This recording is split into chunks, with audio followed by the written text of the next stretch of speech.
Senhor, minha querida aluna, tudo bem com você? Bom, nós estamos aqui hoje para mais uma aula muito importante e também muito especial. Hoje é o primeiro dia da nossa nova matéria, a matéria de Antropologia Bíblica, ou seja, a matéria que estuda biblicamente a doutrina do homem. Para iniciarmos a nossa aula, antes de iniciarmos o nosso conteúdo, eu gostaria de fazer com você uma oração. Vamos pedir para que o Espírito Santo de Deus nos oriente, nos direcione ao decorrer da nossa aula de hoje. Oremos.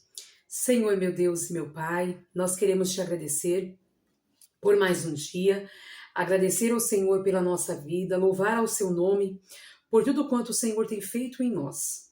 Nós queremos te louvar, Senhor, por cada aluna, por cada vida que irá assistir essa aula, que nós possamos ser um instrumento nas suas mãos e que nós venhamos ser, meu Pai, uma bênção sobre a vida de cada aluno, de cada aluna, para a honra e para a glória do teu nome, é o meu pedido nesta noite, em nome do seu Filho amado Jesus Cristo. Amém. Eu peço também que o Senhor, Pai, visite agora a mentalidade, a mente de cada um deles, dando-lhe sabedoria e graça e entendimento. Em nome de Jesus. Amém. Amém? Irmãs, vamos iniciar então a nossa aula de hoje. Para esta aula, como sempre, eu falo para as minhas irmãs, nós vamos utilizar a Bíblia Sagrada, que é a nossa única regra de fé. Nós também utilizaremos alguns materiais, como por exemplo, o livro Conhecendo as Doutrinas da Bíblia, do nosso querido irmão Mayan Pirman. Nós também utilizaremos um livro chamado Teologia para Pentecostais, uma teologia sistemática expandida, volume 3, do pastor Walter Brunelli, tá bom? Aqui está, muito interessante esse livro, e eu já quero iniciar com vocês, né, lendo o versículo da Palavra de Deus em Gênesis, se você puder abrir sua Bíblia juntamente comigo agora, em Gênesis no capítulo de número 1, Gênesis 1, por favor, se você tiver aí essa possibilidade, abra sua Bíblia juntamente comigo, Gênesis capítulo de número 1, olha lá, e o versículo de número 26, que diz assim: E disse Deus, façamos o homem à nossa imagem, conforme a nossa semelhança, e domine sobre os peixes do mar, sobre as aves dos céus, sobre o gado, e sobre toda a terra, e sobre todo réptil que se move sobre a terra. Olha só. E o Senhor assim o fez, né? Eu quero, como uma parte introdutória, nós já fizemos a leitura da Bíblia, que está em Gênesis capítulo 1, versículo 26, mas como uma parte introdutória, eu também gostaria de ler uma parte do livro do pastor Walter Brunelli, que está aqui na página de número 11, né? Vamos começar pela página de número 11, aqui Antropologia Teológica. É uma parte introdutória para que você possa entender melhor. Preste bastante atenção nessa leitura. Como parte introdutória, ele inicia assim: a antropologia é o estudo ou a ciência do homem. Estudá-la na perspectiva teológica não é o mesmo que estudá-la na perspectiva científica, porque a ciência, né, a gente sabe que estuda aí dentro de uma perspectiva na questão matéria, né, composição. Por exemplo, se nós estivéssemos estudando a parte científica, nós estudaríamos, por exemplo, células, né, do corpo humano, órgãos, entre outras coisas. Então, estudar a antropologia na perspectiva teológica é diferente de estudá-la de forma científica, tá? Bom, o estudo antropológico no campo das ciências ignora completamente tudo o que a Bíblia diz sobre o homem, a começar por sua origem. Até porque, né, minhas irmãs, nós sabemos o que a ciência fala sobre a criação do homem. A ciência vai falar e vai se basear na teoria lá, né, da evolução para falar da criação do homem. Então a ciência ignora, né, tudo que é relacionado à questão do criacionismo segundo a Bíblia, da criação segundo a palavra de Deus, certo? Então, teologicamente, é diferente. Nós estudamos tendo como base a palavra de Deus. A ciência já não acredita nisso, tá certo? Então vamos lá, continuando. Para as ciências biológicas e humanas, o homem é visto como um animal racional que vive em sociedade. Então, para a ciência, o ser humano, o homem, a mulher, o ser humano é visto como um animal que raciocina, que pensa, né? E que vive em sociedade. Mas para a ciência, nós somos animais, mas animais racionais. Já a palavra de Deus fala que nós somos a imagem e semelhança de Deus. Mas vamos lá. Bom, para a antropologia bíblica e bíblico-teológica, o homem é criado por Deus, né, possuindo características que o tornam semelhante ao seu Criador, tendo, portanto, uma conduta que requer dele prestação de contas por seus atos. Foi o que eu disse, né? Para a ciência, somos animal racional, mas para a Bíblia nós somos a imagem e semelhança de Deus. E é isso que nós vamos ver durante toda esta matéria. Continuando. Enquanto para as ciências a religiosidade inerente do homem é mero reflexo das suas emoções, para a antropologia teológica ela é sintomática. Olha lá, vou repetir. Enquanto para as ciências a religiosidade inerente do homem é mero reflexo das suas emoções, para a antropologia teológica ela é sintomática, porque espelha uma relação existente desde o homem primevo como com o Criador, né? A qual não pode ser ignorada. Enquanto a antropologia extra-bíblica não vê nenhum propósito na existência humana, a antropologia teológica compreende haver uma razão altamente relevante. Por quê? Porque, biblicamente, nós fomos criados para a glória de Deus, não é verdade? Mas a ciência não vê dessa forma. Só que a Bíblia Sagrada nos mostra que nós, seres humanos, fomos criados para a glória de Deus. E ponto. Mas vamos lá, continuando. Para a antropologia extra-bíblica, o homem, os animais e a vida em si são mero fruto do acaso. Agora, para a antropologia teológica, o que é, não poderia ser, porque cumpre propósitos eternos no plano supremo de Deus, conforme se depreende, por exemplo, da revelação que se espraia por toda a Bíblia Sagrada. Então vejamos, para a ciência ou para a antropologia extra-bíblica, que é científica, né? O homem, os animais e toda a criação é mero, é o fruto do acaso. Mas para a antropologia teológica e bíblica, tem propósito em toda a criação, inclusive na criação do ser humano, tá? Interessante começarmos, né, pensando e falando sobre isso. Bom, o que há de comum, uma pergunta, o que há de comum entre a antropologia como ciência e a antropologia teológica? O que você acha, minha irmã? O que há de incomum entre a antropologia científica, né? E a antropologia teológica? Bom, tem alguma coisa em comum. Então, vamos ver o que é? Então, vamos lá. É que ambas, tanto a antropologia científica quanto a antropologia teológica, elas se ocupam em entender quem é o homem e o que ele faz.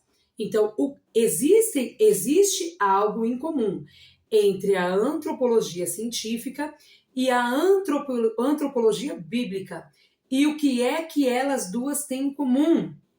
O que elas têm em comum é que as duas, tanto a antropologia científica quanto a antropologia bíblica, teológica, certo? Elas ocupam-se em entender quem é o homem e o que este homem faz, certo? Então é isso aqui que é em comum entre essas duas antropologias, tá? Bom, no campo da ciência, a biologia está interessada em estudar o homem geneticamente e compará-lo às demais espécies animais. Bom, como eu falei para as irmãs aqui no início, a antropologia científica, ela se baseia na teoria da evolução, não é? Então, ela busca compreender a parte genética também do ser humano, né? Bom, a psicologia está interessada em conhecê-lo em sua conduta racional. A sociologia está interessada em conhecê-lo na sua história, desenvolvimento cultural, tecnológico e social nos diferentes grupos étnicos, tá? Já no campo teológico, a antropologia ela está interessada em estudar o ser criado à imagem e à semelhança de Deus, imago Dei, né? A imagem e semelhança de Deus. Bom, seu tempo, sua pureza moral, sua queda pelo pecado, seu comportamento, né? Depois de caído e seu interesse em buscar ou não a Deus e recuperar o seu antigo status perdido no Jardim do Éden. A antropologia teológica, ela ocupa-se de estudar o homem não apenas como ser humano, mas como um ser eterno, né? Então, olha que interessante. De um lado, nós temos a ciência, que procura estudar o ser humano no seu comportamento, né? No seu grupo étnico, no seu pensamento, não é? A sua genética. Mas, de outro lado, nós temos a teologia bíblica que está procurando entender esse homem como imagem e semelhança de Deus. Quem é esse ser? Né? Que é imagem e semelhança de Deus, né? E busca também a entender e a compreender que o homem, e é enfática também, biblicamente falando, que o homem é capaz, não por si só, mas pelo Espírito Santo de Deus, de ser regenerado e voltar aí a se parecer com o teu Criador, né? Na sua parte moral, Que coisa linda, não é verdade? Bom, então, a Bíblia ou a antropologia teológica, ela não apenas busca entender esse ser humano como ser humano que vive na Terra, mas como ser eterno, como um homem que vai um dia passar a sua eternidade com ou sem o seu Criador. Então é isso que a antropologia bíblica teológica faz. Interessante, não é? Continuando aqui. A antropologia bíblica ou teológica também, né? Ela busca entender esse homem como ser eterno, busca entender a sua grandeza em relação ao universo, a ponto de haver mobilizado o céu quando o Criador enviou o seu Filho unigênito, não é? Conforme diz lá em João 3,16. Porque Deus amou o mundo de tal maneira que deu o seu Filho unigênito para que todo aquele que nele crê não pereça, mas tenha a vida eterna.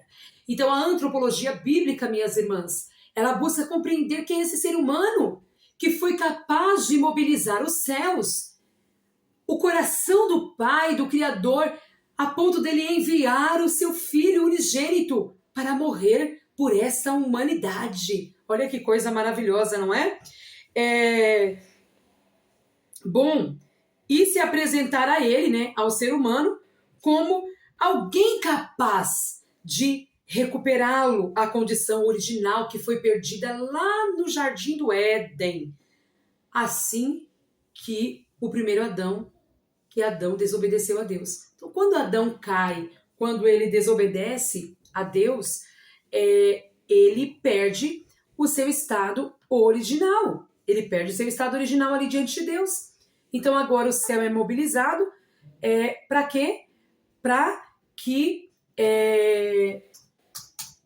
que Deus agora envie aí o seu único filho, né, seu unigênito, né, para que possa então ali, através do seu sacrifício na cruz do Calvário, resgatar esta humanidade. Olha que coisa maravilhosa. Então, continuando aqui ainda numa leitura deste livro do pastor Mayr Pirma, agora na página 12, né?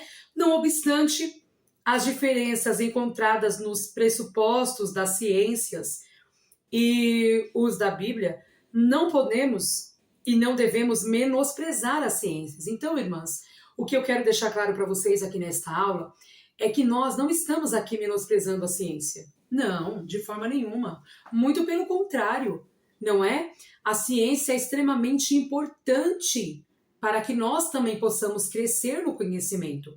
Isso é extremamente importante. Então, não é o nosso dever aqui menosprezar a ciência, tá? Até porque os cientistas, eles são ministros de Deus. Faço questão de dizer isso, e essa é uma frase também que está aqui no livro do pastor Mayr Pirma, ou melhor, Walter Brunelli, e ele faz questão de dizer isso, que os cientistas são ministros de Deus em favor da terra e dos homens. É verdade. Pare e pense.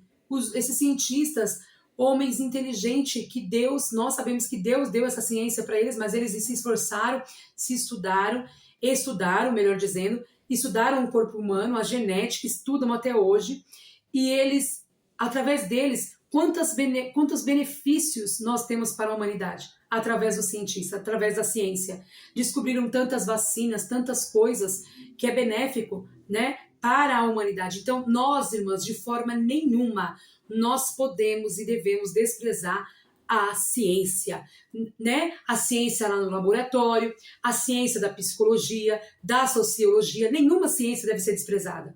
Tudo bem? Vamos lá, vamos continuar aqui então.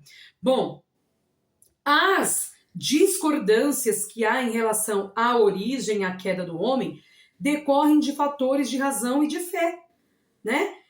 Para os quais os que se atêm à revelação bíblica, o entendimento sobre o homem toma um rumo que não pode ser explicado de começo ao fim, senão pelas escrituras sagradas. E uma vez que se toma esse caminho, é necessário manter-se nele até o fim. Então, só para a gente entender, nós discordamos da ciência em algumas questões relevantes sobre razão e fé. Mas, repito, nós não estamos aqui para menosprezar a ciência, tá certo? De forma nenhuma. Vamos lá. Não haverá contradição em torno da verdade, e nem deve ser a intenção do intérprete bíblico ir contra a verdade. Pelo contrário, como defensores da verdade, que, como crentes em Jesus, somos, não há por que temê-la. Aí, ele continua. Na questão das teorias evolucionistas, que se propõem a explicar a origem do homem na Terra, conforme trataremos mais adiante, podemos de antemão alertar o leitor de que as pressuposições das ciências não são comprovadas, mantendo-se todas elas no nível de teoria e não de ciência. E mesmo que se em algum momento as ciências trouxerem prova que confirme a antiguidade do homem para um período muito remoto, ou que se prove que, de alguma maneira, o homem é mesmo fruto da evolução, isso tudo em nada diminuiria, olha que coisa linda, o testemunho bíblico a respeito do homem, de que ele fora criado por Deus, a sua imagem e a sua semelhança. Olha que coisa linda, né? Na verdade, os cientistas não conseguiram provar ainda essa questão da evolução. Mas ainda que isso viesse a acontecer conforme Walter Brunelli coloca aqui em seu livro, ele vai dizer assim, olha lá o que ele vai dizer, e se em algum momento as ciências trouxerem prova que confirme a antiguidade do homem para um período muito remoto, ou que se prove que de alguma maneira o homem é mesmo fruto da evolução, isso tudo em nada diminuiria o testemunho bíblico a respeito do homem, de que ele fora criado por Deus à sua imagem e semelhança. E com respeito à narrativa bíblica inicial sobre o homem, Schaeffer observa que essa foi feita por um homem muito distante de nós e voltada para o homem daquela época, mas prossegue o mesmo autor. Olha lá. E aí eu vou ler uma citação de Lewis Schaeffer. Eu não sei falar direito esse nome, mas é da Teologia Sistemática, da editora Agnus. Está lá na página 568, a nível de conhecimento para as minhas irmãs. Ele vai dizer exatamente assim, é uma citação. É também verdade que a expansão da doutrina segue o curso da revelação divina, mas há uma qualidade sobrenatural do começo ao fim, que harmoniza tudo o que é dito em muitos séculos, numa narrativa consistente. Os homens dos tempos primitivos falaram a própria linguagem deles, às pessoas daqueles tempos. A verdade revelada é elevada acima do nível dos fatos naturais e revela um discernimento que é divino. Interessante, né? Aí vou continuar para finalizar essa parte introdutória. A Bíblia não foi escrita com propósito científico, mas com propósito espiritual. Irmãs, tem uma matéria que eu gosto muito, eu estudei isso num seminário, chamada Hermenêutica Bíblica. E na hermenêutica, a gente aprende que a Bíblia interpreta a própria Bíblia. Deus, quando usou ali cerca de 40 homens para escrever a Bíblia, Deus não teve, pode ter a certeza disso. A Bíblia não está aqui escrita para tentar provar a existência de Deus ou provar alguma coisa para alguém, gente. De fato, a Bíblia interpreta a própria Bíblia. Então, só a nível de conhecimento, para a gente entender melhor essas questões. Então, a Bíblia não foi escrita com um propósito científico. Não, de forma nenhuma. Mas a Bíblia foi escrita com um propósito maior. Que propósito maior é esse, irmã Priscila? O propósito espiritual. Isso mesmo.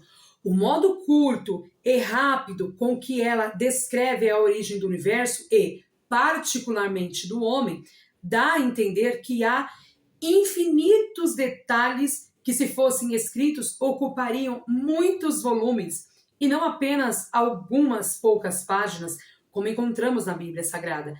Entretanto, o estudante da Bíblia satisfaz-se com as informações ali existentes, porque elas servem de base para todo o complexo conteúdo da revelação que segue até o final das Escrituras. Então, para o leitor da Bíblia, para você, minha irmã, que é estudante da Palavra de Deus, que é crente em Jesus Cristo, você entende, né, que a Bíblia interpreta a própria Bíblia e que Deus não está querendo provar nada para mim nem para você. E como diz o escritor aos Hebreus, é necessário que todo aquele que se aproxima de Deus creia que ele existe. Amém, minhas irmãs? Então vamos lá. O homem, o ser humano, foi criado, então, à imagem e à semelhança de Deus. Agora eu vou vir aqui, ó. Vamos iniciar aqui nessa apostila que eu mandei para vocês, neste material que já está aí na mão de vocês, tá? A origem do ser humano, a origem do homem, tá? O homem e a mulher foram criados por Deus. Bom, a teologia pentecostal, a teologia na qual nós estudamos, ela sustenta de forma absoluta que o homem foi criado diretamente por Deus.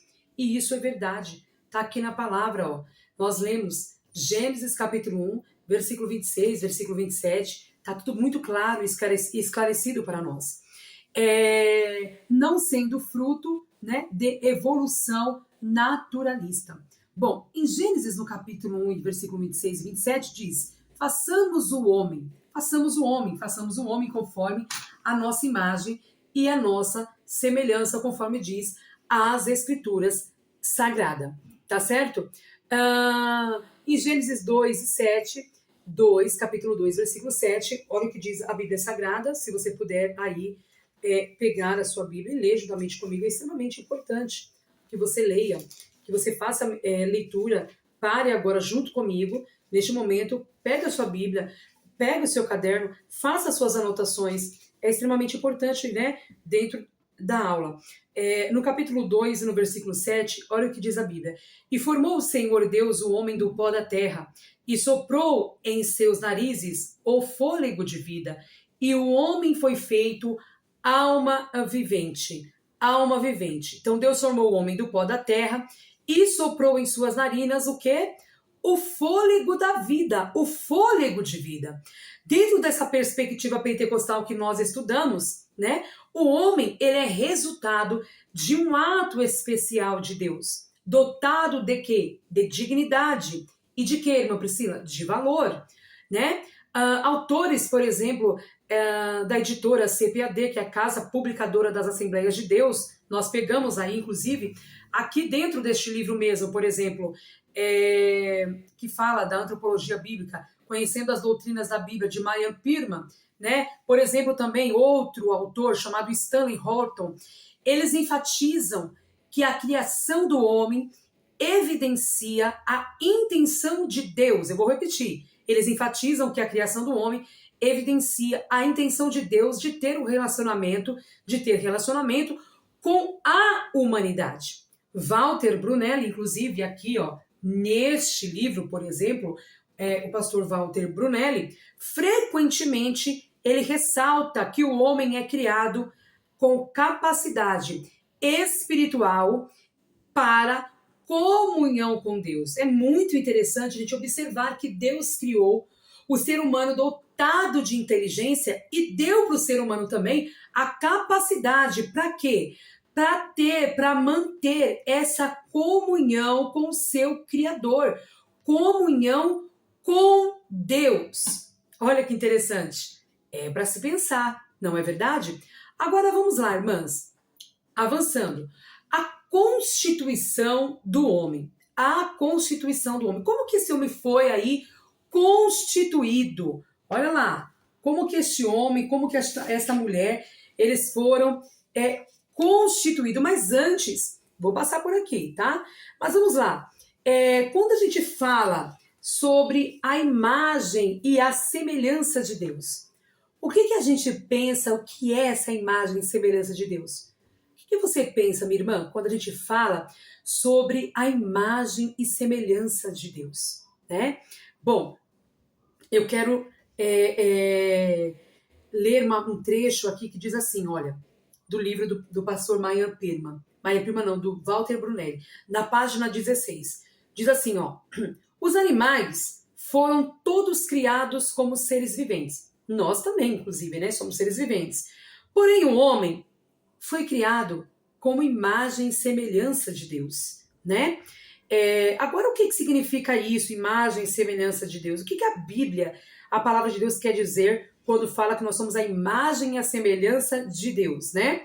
Bom, quando a gente pensa nessa questão, logo vem na mente, poxa, a gente se parece com Deus, no sentido físico, olho, boca, nariz, braço, perna, né? Bom, pensamos assim também, poderíamos pensar, seríamos meras réplicas miniaturizadas, né? Como diz Walter Brunelli, dele. Bom, a imaginação do homem recorreria para as suas características físicas, né? Como, por exemplo, se olhar no espelho, ver lá a sua imagem, a sua semelhança, né? Olhar e ver as suas características físicas, como a sua altura, a cor dos seus olhos, a cor dos seus cabelos e etc, né? Bom, a Bíblia descreve Deus como tendo forma humana, fala de seus olhos, da sua boca, diz que ele ouve, diz que ele anda, é a Bíblia quem diz, né? Por exemplo, nós temos um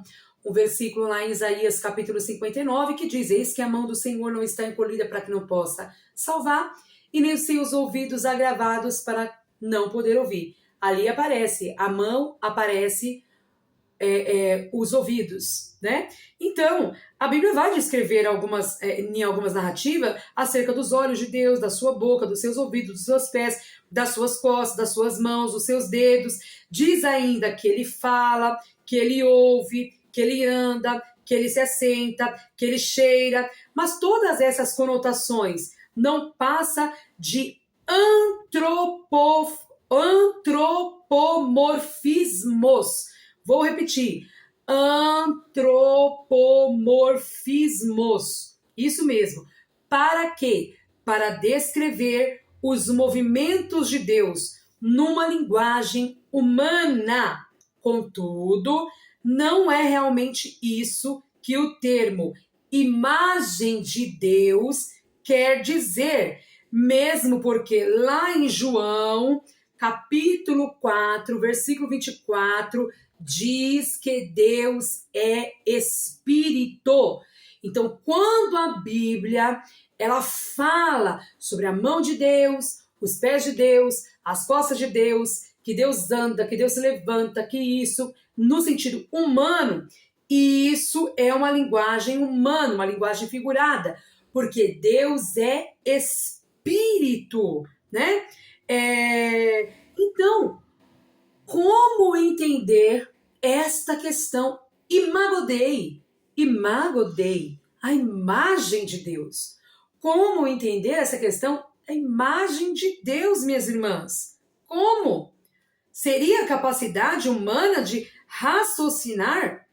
Este foi o palpite de muitos pensadores cristãos ao longo da história, mas não expressa exatamente a imagem, como veremos mais adiante.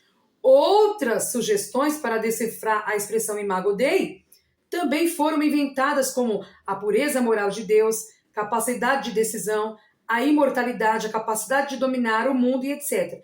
Bom, como base ali em Eclesiastes, capítulo 7, versículo 20, que diz: na verdade não há homem justo sobre a terra que faça o bem e nunca peque.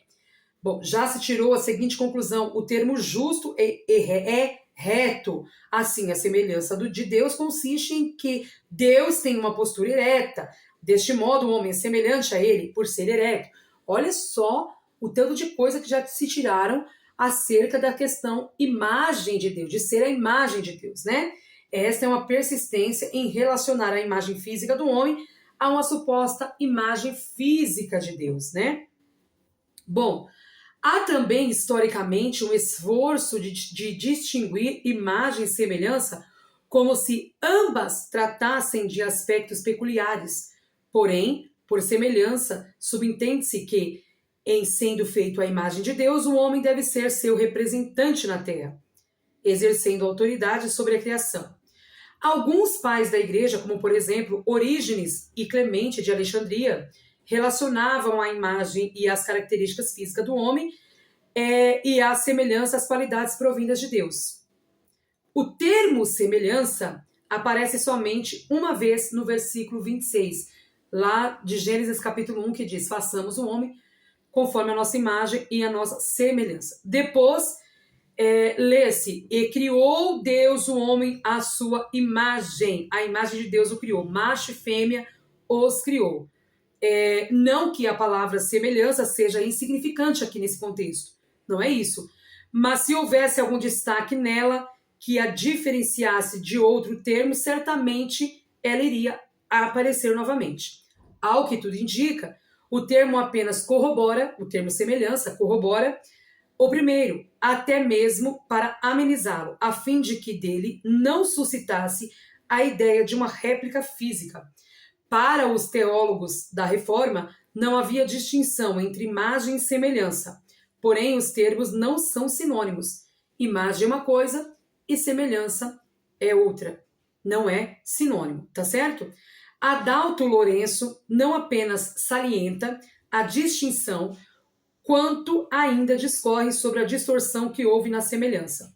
E aí, olha que interessante. Vamos ler essa citação? O pecado distorceu a semelhança de Deus criado em nós. Continuamos tendo a sua imagem, pois Deus nunca deixará de ser quem é. Mas não possuímos mais a sua semelhança. Você poderá ver isso ver como isso ocorre, por exemplo, no Salmo 115, versos 2 e 8, Salmo 135, verso 15 e 18. Olhamos para o ser humano e vemos apenas uma semelhança distorcida da pessoa de Deus. Por isso, à medida que conhecemos mais e mais sobre a pessoa de Deus, passamos a conhecer também um pouco mais sobre nós. Passamos a entender também o quão desastrosa foi a nossa queda no pecado, o qual extinguiu quase que completamente a semelhança que Deus colocara em nós. Agora, o que essa questão da imago Dei ou da imagem e semelhança quer dizer? Bom, primeiramente, serve para distinguir o homem dos demais seres animais, certo? De todas as espécies animais, o macaco é o que mais se aproxima do homem. Você sabia disso, irmã? Que no reino animal, o macaco é o que mais se aproxima do homem. Tanto é que essa foi a primeira e grande suspeita dentro lá da teoria da evolução, foi a primeira suspeita aí de Darwin. Ele usou o macaco como exemplo para querer e para trazer aí essa teoria da evolução, e até hoje as pessoas ainda, alguns dizem que o homem veio do macaco. Mas vamos lá. Então, a nível de conhecimento, eu acho que todas as irmãs aqui sabem do que eu estou falando, que se a gente for falar do reino animal, de aparência, de semelhança, o macaco ali é o que mais se aproxima do homem, tá? Durante muitos anos, após o surgimento da teoria da evolução, os devotos da ciência diziam em alto e bom som que o homem era proveniente do macaco. Afinal, a diferença física entre eles é